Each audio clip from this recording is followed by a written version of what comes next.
वीकेंडला गाडी घेऊन जाण्याचा प्लॅन करत असाल तर ही बातमी आवर्जून पहा।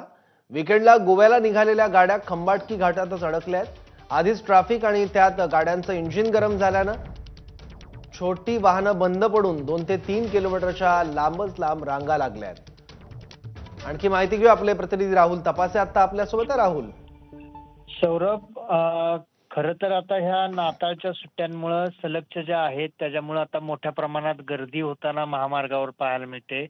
या गोव्यालाच नव्हे तर या परिसरामध्ये पश्चिम महाराष्ट्रामध्ये असलेली जी पर्यटन स्थळं आहेत त्यालाही जाण्यासाठी मोठ्या प्रमाणात पर्यटकांची गर्दी होताना पाहायला मिळते। याचा सगळा परिणाम या हायवेवरती होताना पाहायला मिळालेला आहे।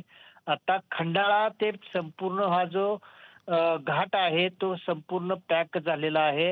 यामध्ये अनेक वाहनंही रस्त्यांमध्ये बंद पडलेली आहेत, त्याच्यामुळं संपूर्ण वाहतूक ही आता दुसऱ्या मार्गाने वळवण्याचा प्रयत्न सध्या पोलीस करताना पाहायला मिळत आहेत। एकंदरीतच या वाहतुकीमध्ये अडकलेल्या पर्यटकांना मात्र याचा मनस्ताप सहन करावा लागतोय। रस्त्याची रुंदी वाढवावी यासाठी अनेक वेळेला वारंवार लोकांकडून मागणी केली जाते, मात्र प्रामुख्यानं रस्ते विकास महामंडळाकडून त्याच्याकडे गांभीर्यानं लक्ष दिलं जात नाही।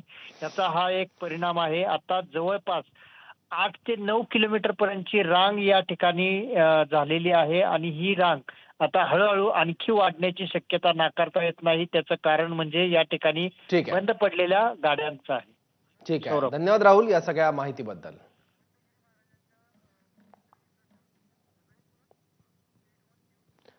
आणि यानंतर आता आपण बघूयात गोविंदगिरी महाराजांची ही खास मुलाखत झिरो अवर मध्ये।